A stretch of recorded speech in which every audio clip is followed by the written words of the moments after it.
Assalamualaikum warahmatullahi wabarakatuh. Perkenalkan, saya Muhammad Ferdi Abraham Nasution dengan NPM C1C022080.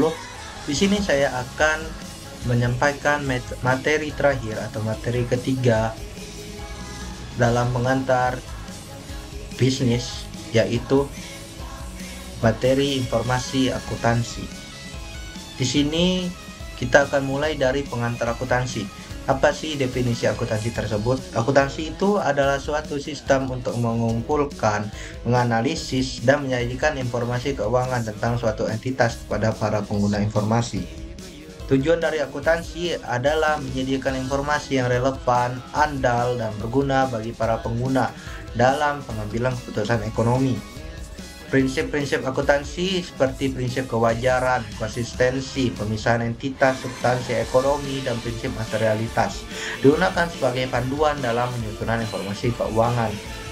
Selanjutnya kita akan membahas tentang sistem informasi akuntansinya. Apa sih ya sistem informasi akuntansi itu atau SIA atau SIA? SIA atau SIA adalah kombinasi dari prosedur, metode, dan sumber daya yang digunakan untuk mengumpulkan, mengelola, dan menyajikan informasi keuangan. Komponen SIA ini terdiri dari dua, yaitu pengumpulan data atau input dan dan proses pengolahan data, penyimpanan data, dan sistem penyajian informasi atau output. Di sistem informasi akuntansi ini juga kita akan tahu apa sih siklus-siklus akuntansi itu. Siklus akuntansi itu mencakup serangkaian langkah-langkah yang dilakukan secara berulang dalam SIA, seperti pengidentifikasian transaksi, pencatatan, penyesuaian, penyajian laporan keuangan, dan penutupan buku. Kalau di rincian itu di sistem akuntansi itu ada beberapa siklus. Yang pertama kita mulai dari menganalisis transaksi, kedua kita memasukkannya ke jurnal umum, kita membuat buku besar, neraca, penyesuaian, buku besar, setelah penyesuaian, neraca setelah penyesuaian, laporan keuangan, laporan keuangan. Setelah laporan keuangan itu kita akan membuat jurnal penutup, buku besar setelah penutup, dan neraca setelah penutup. Selanjutnya ada pengukuran dan pengukuran transaksi. Pengukuran aset dan kewajiban. Aset dan kewajiban diatur berdasarkan prinsip biaya historis, nilai wajar, atau nilai terbaik yang relevan. Kedua, ada pendapatan. Pendapatan ini diakui ketika terdapat peningkatan manfaat ekonomi yang terkait dengan penjualan, baik itu barang atau penyediaan jasa. Biaya. Biaya diakui ketika terdapat pengurangan manfaat ekonomi yang terkait dengan penggunaan SDM atau sumber daya dalam upaya menghasilkan pendapatan. Selanjutnya adalah laporan keuangan. Penyataan keuangan terdiri dari laporan laba rugi, laporan arus kas, laporan perubahan ekuitas.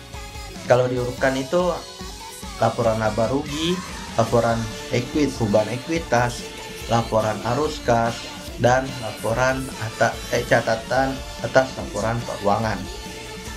Laporan ini memberikan informasi tentang posisi keuangan, kinerja keuangan, arus kas, dan perubahan ekuitas entitas. Dan yang akan kita bahas satu persatu. Laporan laba rugi. Laporan laba rugi atau income statement ini menyajikan pendapatan, biaya, dan laba atau rugi suatu entitas selama periode tertentu. Yang kedua ada laporan arus kas. Laporan arus kas ini atau yang sering disebut cash flow statement ini menggambarkan aliran kas masuk dan kas keluar dari suatu entitas selama periode tertentu.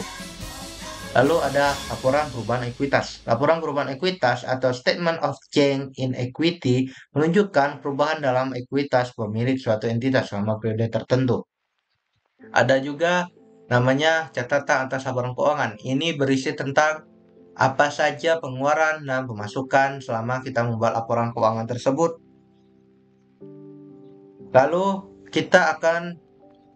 saya akan menerangkan tentang interpretasi dan analisis laporan keuangan. Yang pertama itu ada rasio keuangan. Rasio keuangan digunakan untuk menganalisis hubungan antara berbagai pos dalam laporan keuangan seperti rasio likuiditas, rasio profitabilitas, dan rasio solvabilitas. Selanjutnya ada interpretasi laporan keuangan. Interpretasi laporan keuangan ini melibatkan analisis tren, perbandingan dengan standar industri, dan evaluasi kesehatan keuangan entitas. Lalu ada analisis vertikal dan analisis horizontal. Analisis vertikal ini melibatkan perbandingan presentasi setiap pos dalam laporan keuangan dengan total, sedangkan analisis horizontal melibatkan perbandingan angka dalam laporan keuangan dari periode ke periode. Selanjutnya ada standar akuntansi. Prinsip akuntansi terstandar. Standar akuntansi ini menyediakan kerangka kerja dan pedoman dalam penyusunan informasi keuangan. Contoh, ada Standar Akuntansi Keuangan SAK di Indonesia dan International Financial Reporting Standard atau IFRS yang digunakan secara internasional. Selanjutnya ada etika dalam akuntansi. Akuntansi ini juga ada etika profesinya. Akuntan itu diharapkan memiliki integritas, objektivitas, kompetensi, dan menjalankan tanggung jawab profesional dalam penyusunan informasi keuangan. Kode etik profesi akuntansi. Profesi akuntansi ini memiliki kode etik yang memberikan pedoman dalam perilaku dan tindakan akuntan serta menjaga kepercayaan publik terhadap profesi akuntansi.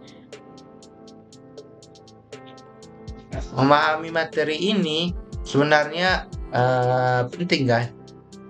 Penting dalam pengambilan keputusan bisnis, analisis kinerja keuangan, serta kepatuhan terhadap standar akuntansi, serta etika profesi akuntansi. Baiklah, itu saja presentasi dari saya. Lebih kurang saya mohon maaf, mohon ampun. Wabillahi taufiq wal hidayah. Wassalamualaikum warahmatullahi wabarakatuh.